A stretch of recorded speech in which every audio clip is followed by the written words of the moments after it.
This week, National School Counseling Week, thousands of school counselors across the country are going to be celebrated. Some of you will get donuts in the lounge, a shout out in the morning announcements, maybe even a nice email or card from your principal. And some of you will get nothing. No acknowledgement, no recognition. You'll scroll social media and see other counselors posting their gift baskets and appreciation lunches, and you'll spend the rest of the week wondering if anyone on your campus even knows what you do. Now, I know some listeners are already thinking, well, it's not really an appreciation week, it's an advocacy week. And technically, yes, National School Counseling Week was designed to shine a spotlight on the profession, not to receive thank you cards. But here's the thing, that distinction doesn't make the sting go away. You can know intellectually that the week is about advocacy and still feel the gut punch of being invisible when everyone else is posting their celebration pics. Both things can be true. And pretending the hurt isn't real doesn't make it go away. It just makes you feel like you're not allowed to talk about it. So if that's you, I want you to know I see you and I still need you to keep listening. Because here's the harder truth.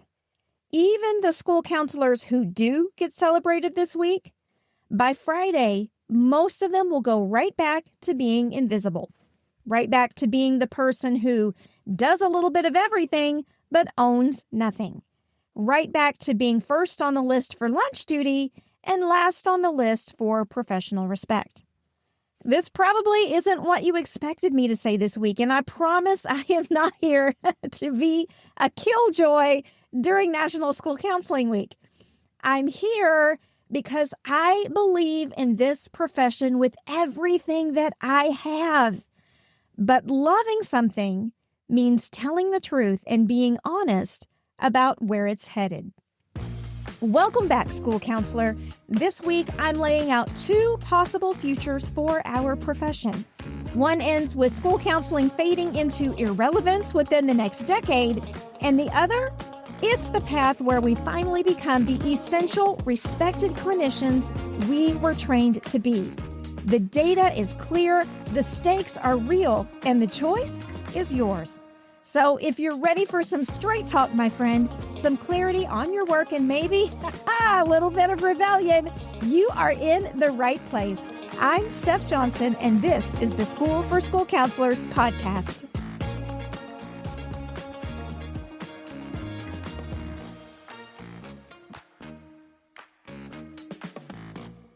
Today, we're going to look at two possible futures for school counseling. Not hypothetical, abstract futures. These are concrete paths based on what's happening right now in the data, in the policy landscape, and in the day-to-day reality of your campuses. Path one is the trajectory we're on if nothing changes. And I'm going to be very real with you. That path ends with our profession fading into irrelevance within the next decade. Path two is the one we build intentionally. It's going to require a fundamental shift in how we think about our work, our expertise, and our voices. But it's the path that not only saves school counseling, it elevates it to the essential, respected profession that it was always meant to be. This episode will not be a motivational speech. This is a strategic assessment. Think of it as our profession's annual performance review from someone who is immersed in the realities of school counseling on real-world campuses and is watching these patterns unfold in real time. So first, let's talk about where we stand right now. And I'm going to paint this picture with data because if we're going to have this conversation, we have to start with reality. The national student-to-counselor ratio is 376-1 as of 2023-24. ASCA recommends 250-1. Only 3 states, Hawaii, New Hampshire, and Vermont, actually meet that 250-1 benchmark. And here's where it gets worse. At the elementary level, ratios are often above 600 to 1. And in some states, like Indiana, it's 694 to 1. To top that off, 8 million students in this country don't have access to any school counselor at all. And an even worse number than that, which should haunt all of us, 1.7 million students attend a school that has a police officer on campus, but no school counselor. Let that one sink in a minute. So when we talk about the youth mental health crisis in schools, we're not throwing around buzzwords. This is a legit national crisis. Nearly 1 in 5 adolescents experience a major depressive episode in a given year. For girls, it's 1 in 4. 45% of young people ages 10 to 24 report struggling with their mental health in the past 2 years. And the most devastating statistic, 70 to 80% of children and teens with mental health disorders never receive professional help. So, demand and need for school-based mental health support is skyrocketing. More than half of all public schools report rising demand, and fewer than half say that they're actually effective in meeting that demand. The need for mental health supports in schools has never been greater. So the question that I keep coming back to is, who's going to meet it? Now, over the past few years, schools received nearly $190 billion in federal pandemic relief funds called ESSER. And a huge portion of that, about 77% of districts that received it, used that money to increase mental health professional staffing. Almost half of those districts specifically added school counselors. Many of our listeners were hired with ESSER funds. But that money is now gone. Districts had to obligate ESSER funds by September 30th, and they had to spend them down almost immediately afterward. And 83% of districts anticipate that students will continue to have greater mental health needs, even though we no longer have the funding to support them.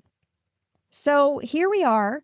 We have unprecedented demand, expiring funding, and a profession, school counseling, at a crossroads. But that's just setting the stage. Now we've got to talk about the 2 paths available to us and the direction that each one leads.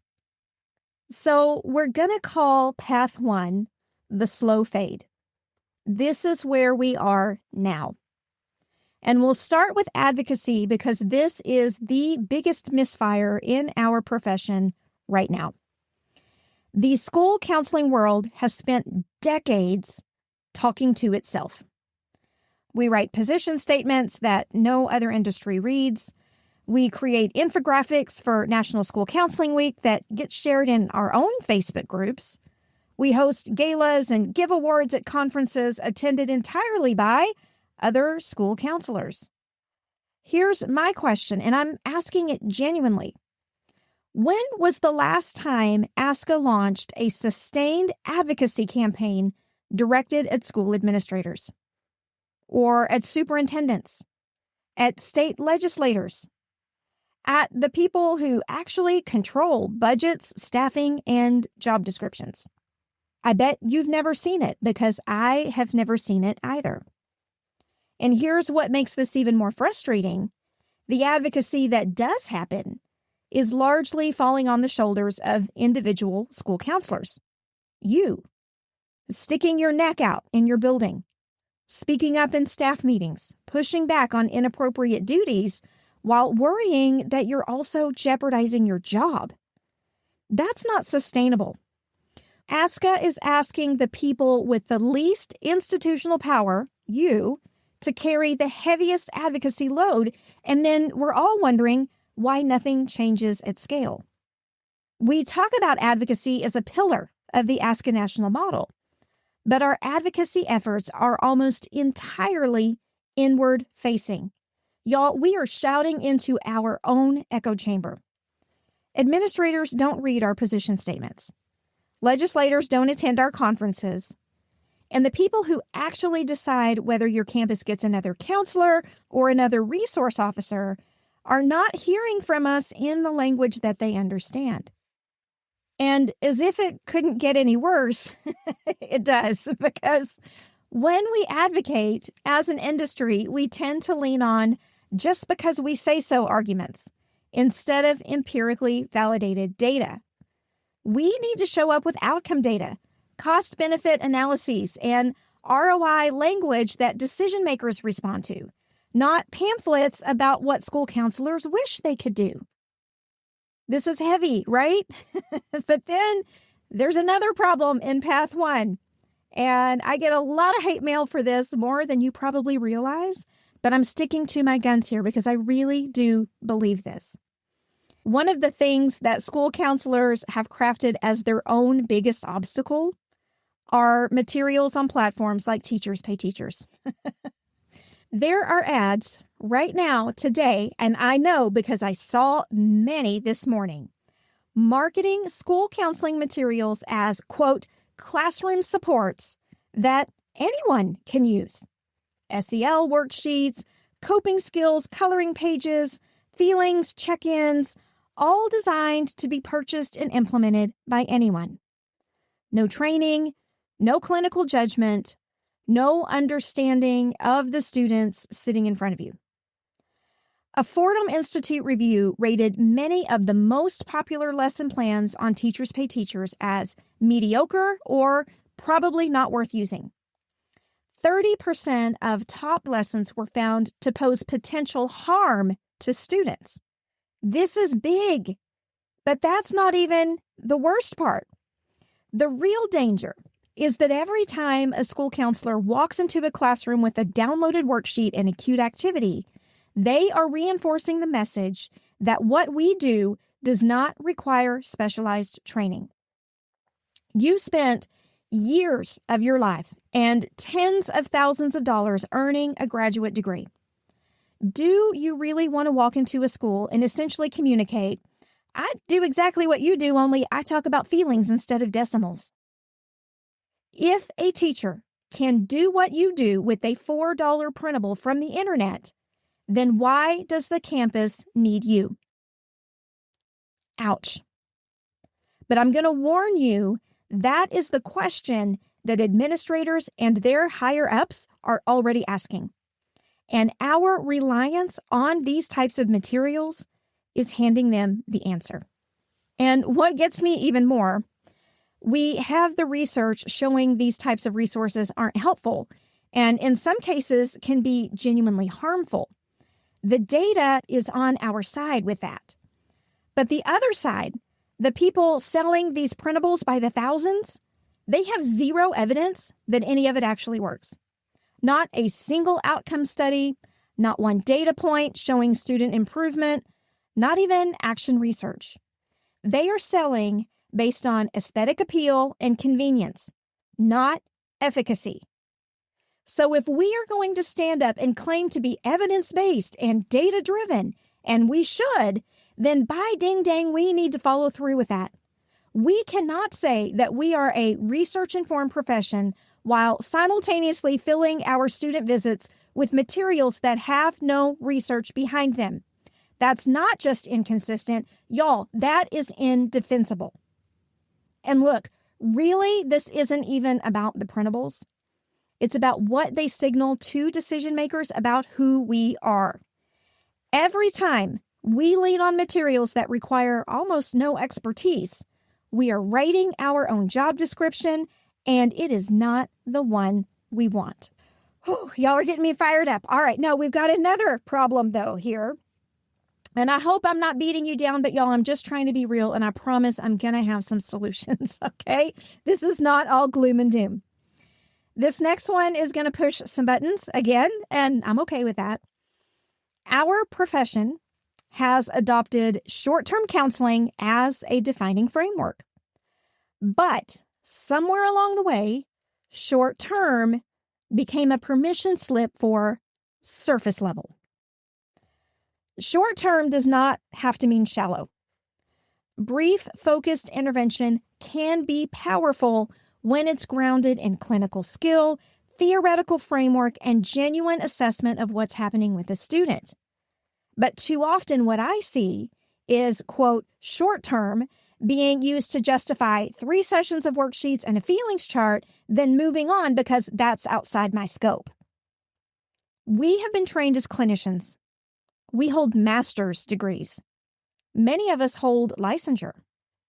And yet we've allowed this profession to drift toward interventions that require almost no clinical judgment at all. That drift is what makes us replaceable. And here's something we don't say often enough. Many of us have more master's level and postmaster's training than the administrator supervising us. But we are still letting them define us as worksheet people. At some point, we have to own the expertise we actually have and stop accepting a diminished version of what we're qualified to do. So, with all of this being considered, the advocacy that talks to itself, the deprofessionalization with cute fonts, and short-term counseling leading to very shallow interventions, let's follow the trajectory to its logical conclusion. Districts are already navigating Medicaid billing conversations. Do you know this? As of January 2024, mental health counselors and marriage and family therapists can now bill Medicare directly. School-based health centers have nearly doubled from about 2,600 in 2016 to nearly 4,000 now. The infrastructure for billable, campus-based mental health providers is being built as we speak. And the part no one in our world is talking about is the massive missed opportunity. As school counselors, we know how schools work. We understand the systems, the schedules, the culture, and the constraints.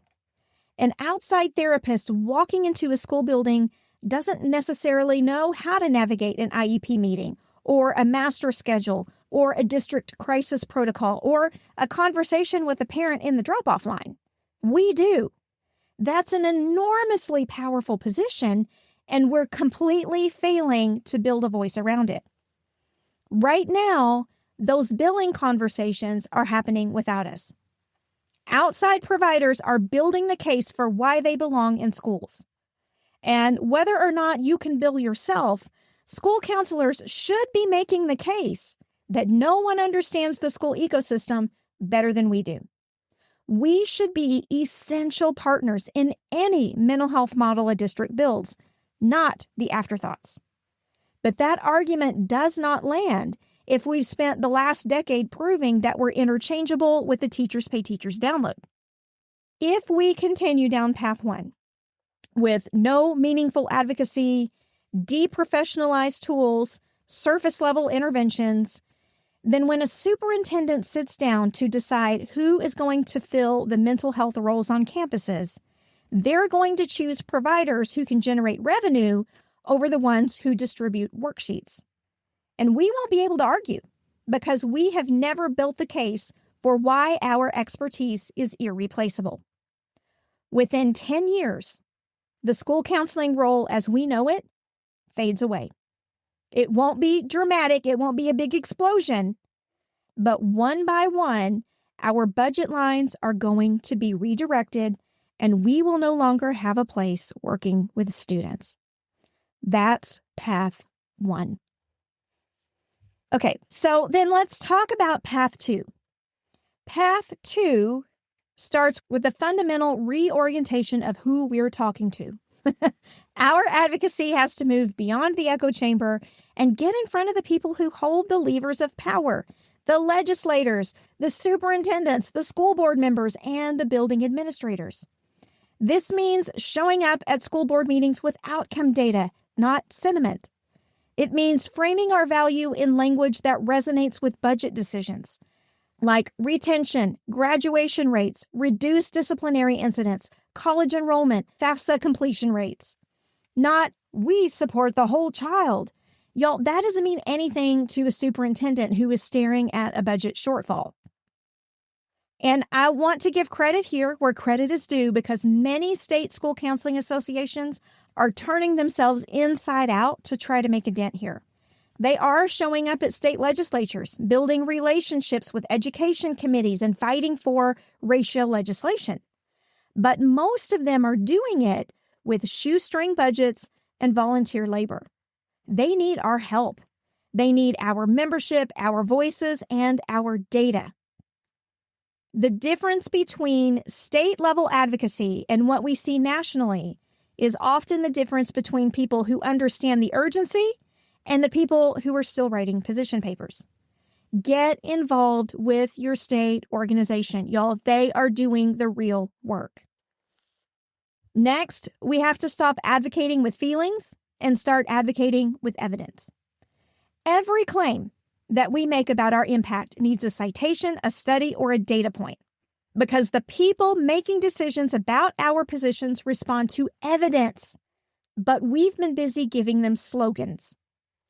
At every level, building, district, state, national, our advocacy needs to be empirically grounded.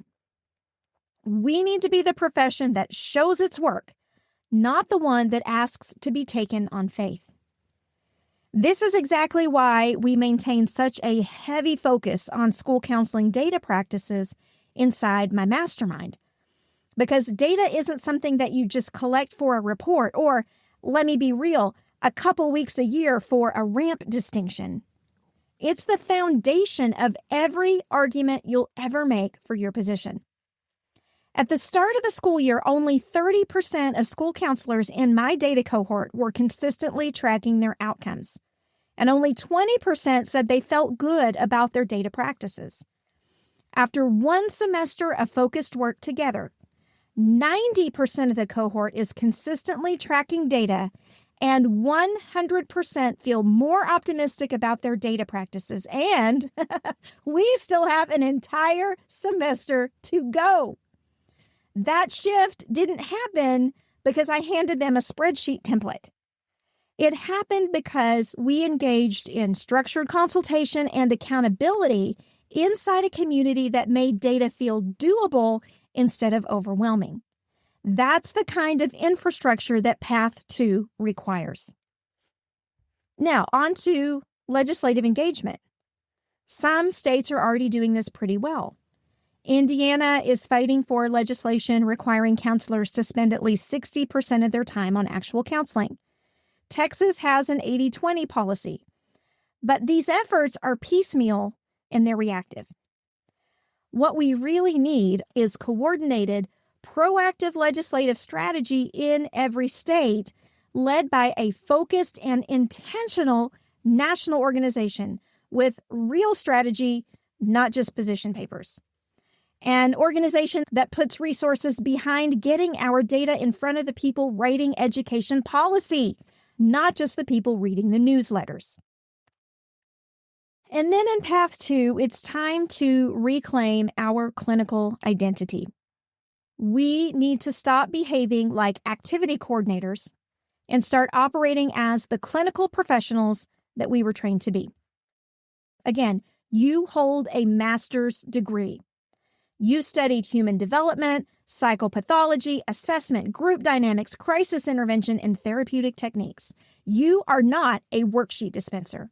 You are a clinician embedded in a school system, and that positioning is powerful if you lean into it. But this means being willing to evaluate the tools and materials that we use with the same rigor we'd expect from any clinical setting. It means asking, is this intervention grounded in evidence? Does it require clinical judgment to implement effectively? Or could literally anyone with internet access do what I'm about to do? So here's a practical filter that I want you to start using right away. Before you use any material in your school counseling work, ask yourself, and be honest, could a parent volunteer do this? Could a paraprofessional? Could a teacher with no counseling training provide this? If the answer is yes, that activity is not demonstrating your expertise.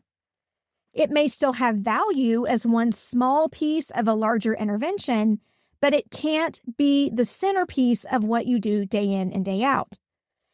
Differentiate yourself from staff. Make the unique value of your clinical training visible and undeniable on your campus. Now, I want to acknowledge something here because I know this is a hard shift for a lot of you, and it's scary because principals feel safe. And when you've built your entire workflow around activities and worksheets and structured lessons, being told to step into clinical territory can feel overwhelming. I get that, and I'm not dismissing it. And I also want to name something that doesn't get talked about enough. Some of you aren't choosing printables. You've been told that's your job. You may have been hired under the title of school counselor, but what you were really hired to be was an SEL teacher. You push into classrooms, you run guidance lessons, and when you try to do actual counseling, you're told that's not what your role is on campus. I hear you.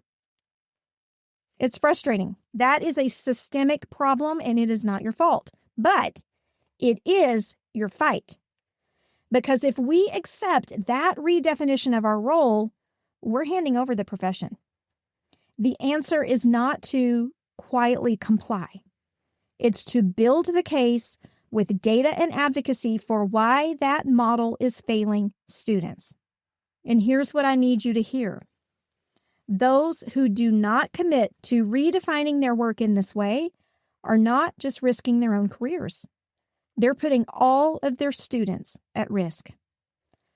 Because when the profession gets replaced, and if we stay on path one, it will. It's not just us who lose. It is every student who needed a great school counselor and got a coloring page instead. So let me ask you a very pointed question. Do you have a DSM in your office right now? Do you have a treatment planner? If the answer to either one of those is no, that's part of the problem. Now, you are not diagnosing students. That is not what I am saying. But if you are a master's level clinician and you don't even have the reference tools of your profession within arm's length, what message does that send about how you view your own role? Ouch, right? But it's true. If you're listening to this and you're realizing you really do want to make that shift, but you're not sure where to start, that's exactly what we work on in my mastermind. 1 hour of constructive consultation per week. That's it. It's not about adding any more to your plate than that. But by doing that, you will build the clinical confidence and the data practices that make you impossible to ignore. I'm going to drop the link to that in the show notes if you're interested.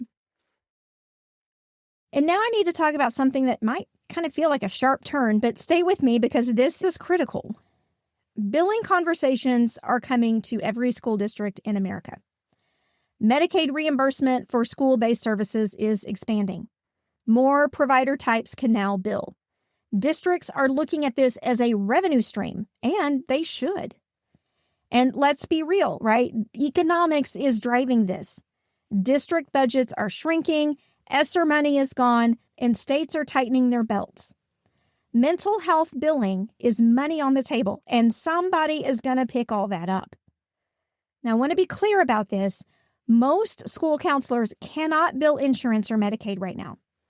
Billing typically requires state licensure, LPC, LCSW, LMFT, some sort of credentials that go beyond our school counseling degrees. So if you're thinking, well, I'm not allowed to bill, you're right. And I'm not pretending that you could. But here's what I'm saying. This is a fork in the road, and we've got to decide what path we're on. If licensure is accessible to you, if you can pursue an LPC or the equivalent of that in your state, this is the moment to seriously consider it. Not because being able to bill should be your goal, but because being a licensed provider positions you to be at the table when these conversations happen. You become someone the district can't easily replace with an outside contractor. If licensure isn't in the cards for you, whether it's time, money, or just your life circumstances, your job right now is to become so clinically indispensable that you cannot be eclipsed. When the district brings in an outside therapist to handle billable services, you need to be the person they say they can't live without.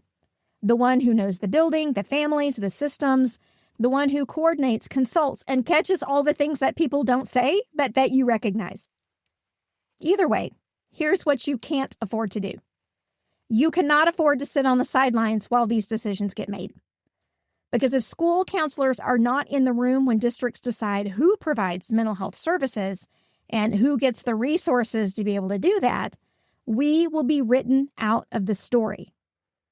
We will be written out through budget lines that get redirected to someone who generates revenue. Whew, man, can you tell I have spent a lot of time thinking about the future of school counseling, y'all. I am so invested in this, and it is my soul's desire to see school counseling not only persist, but to thrive in the next 10 to 20 years in schools. So let's talk about something that I believe is the single biggest gap in most school counselors' professional development, and that is clinical consultation. If you listen to this podcast, that should be no surprise to you whatsoever. You should be receiving consultation for yourself. Structured, ongoing, clinical consultation that builds your fluency as a practitioner. Think about how other clinical professions develop expertise. Therapists in private practice have supervisors. They have consultation groups. They have colleagues they call when they're stuck on a case. That infrastructure exists because clinical skills don't develop in isolation. They develop through dialogue, feedback, and guided reflection on real cases. School counselors are mostly flying solo. We close the door, we see students, and we figure it out on our own. Maybe we vent to a colleague at lunch, or worse, we post in a Facebook group. But that's not consultation. That's not building fluency. That's just surviving. And here's why that matters and why it's so critical to everything else that we've talked about today. You cannot demonstrate clinical expertise that you haven't built. You cannot show up as a consultant to teachers if you've never experienced what real consultation looks like. You can't move beyond printables if you don't have the clinical confidence to know what to do instead. The fluency comes first. The campus presence comes after that. When you are regularly processing cases with someone who can push your thinking, who can ask the questions you didn't think to ask, who can name the patterns that you're not seeing, you start to internalize that voice. You start asking those questions to yourself. You start seeing students differently. And when a teacher comes up to you with a struggling kid, you're not reaching for a worksheet or a checklist. You're drawing on a clinical framework that you've developed through practice. That's what makes you irreplaceable. Not your title, not your credentials. It's the depth of your clinical thinking. And that only comes through when you're engaged in ongoing consultation. Let me show you what that kind of fluency enables. Let's say a teacher tells you about a student that's acting out in class. You and the teacher brainstorm together, and maybe you come up with a behavior chart, more frequent check-ins, something like that. That's collaboration. It's fine. But with clinical fluency, the same conversation goes differently. You ask targeted questions about where the behavior escalates. You start to recognize a pattern. This isn't defiance, it's displaced grief. The student's grandmother died 6 weeks ago and no one's connected the dots yet. You help the teacher understand what's actually happening developmentally. You explain the process of grief, and you recommend trauma-informed responses that they would have never even thought to try. The teacher walks out of that conversation with an insight they couldn't have gotten from anyone else in that building. And that's not because you sat down and read a book or attended a webinar. It's because you were doing the deeper work to sharpen your clinical lens through structured consultation. That's the difference. And it's the difference between following path 1 or path 2. And a caveat here, there are going to be people online who are going to try to sell you consultation that's really just collaboration with a fancier name. They're going to hold these co-planning meetings and brainstorming sessions and very basic mental health information attached to the backside of whatever worksheet they're throwing at you. That's not what I'm talking about. What I provide is a true clinical consultation model designed specifically for the school counseling context. One that builds your fluency week by week, case by case. And again, it's the backbone of what we do in the mastermind. And it's why our members rarely download resources, but they are becoming exponentially different practitioners. So if you don't have access to that kind of structured consultation right now, try to start somewhere. Find a colleague that will go deeper than just venting. Join a supervision group or seek out a mentor who will challenge your thinking, not just validate it.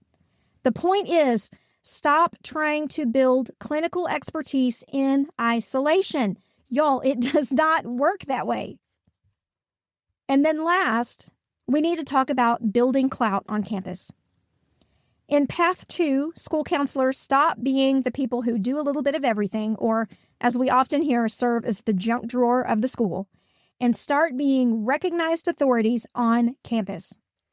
This means proactively communicating your expertise, leading professional development for teachers on topics that only you are qualified to address, being the person that administrators call first when there's a student in crisis, not because it's your default job, but because your clinical judgment is trusted.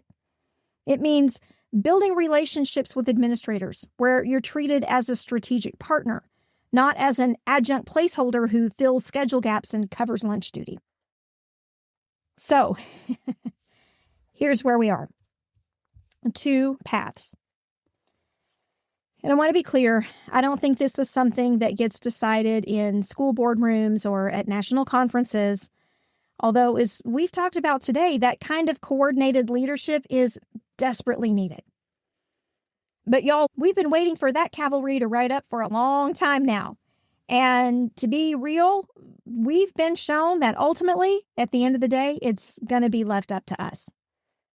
This decision is going to get made on your campus, in your office, in the choices that you make every single day about how you show up in your building. Every time you choose a printable over a clinical intervention, you're voting for path 1. Every time you accept non-counseling duties without somehow eventually pushing back, you're voting for path 1.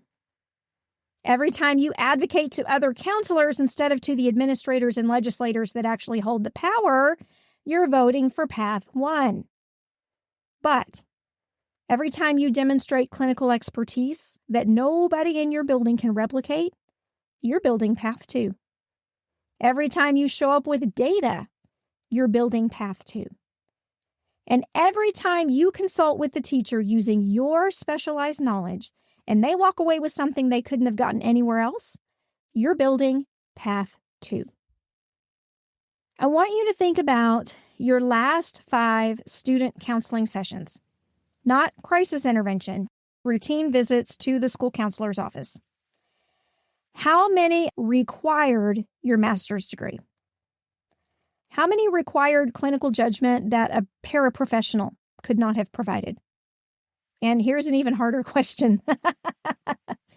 How many of those students needed to go beyond coping skills and conflict resolution, but you weren't sure what to do next? And your first instinct was to wonder if you had a printable for that. Be honest with yourself. Because that moment, that reach for the worksheet when you're out of your depth, that's path 1. That's the gap we've let form between what our students need and what we've trained ourselves to provide. And it's the gap that path 2 closes. Somewhere in your building right now, there is a kid that has been holding it together all semester, showing up, getting by, fooling everyone. And one day this spring, they're going to sit down in your office and finally crack. That is not a worksheet moment. That's why you got your degree. And in that moment, they're going to need someone who spent this year sharpening their skills, not reaching for another printable. The question is whether you've been becoming that person. That's what's at stake. Not just your career, their outcome. 10 years from now, when you look back on this moment in our profession's history, which side do you want to have been on?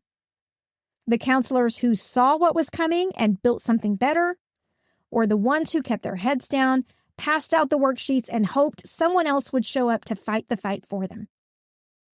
So here's what I want you to remember. Stop being helpful. Start being undeniable. So this is National School Counseling Week. Yes, celebrate. You've earned it. Your work is hard and it definitely matters. But let this also be the week that you stop celebrating what you wish school counseling was and start building what it needs to become. The theme is amplify student success, and I'll add to that, amplify our professional voice, amplify our clinical expertise, amplify our advocacy to the people who can actually create change. Because the best way to celebrate a profession is to fight for its future. Hey, if this episode resonated with you, if it challenged you, if it lit a fire in your soul, and it made you rethink how you're going to show up on campus, I want to invite you into a space where Path 2 is actively practiced, not just discussed. And believe it or not, I'm not going to try to convince you to join the mastermind. We have built a free community over on School, SKOOL, where school counselors are doing the real work. We are going to be talking data, sharpening clinical skills, and having the kinds of professional conversations that you don't find in typical Facebook groups. No complaining without solutions, no surface level cheerleading. There's going to be honest dialogue about how to become undeniable. And this week, that new community, even though it's small, is especially alive. We're going to have National School Counseling Week celebrations, contests, prizes, and there's already some of the best back and forth I've seen from school counselors anywhere online. Y'all, it has the energy of the good old days of Facebook groups, if you remember that, before they all got overrun. So I would love for you to come be a part of that. I'll drop the link in the show notes. Join it, come introduce yourself, and tell us which path you'll be choosing. I'll see you in there.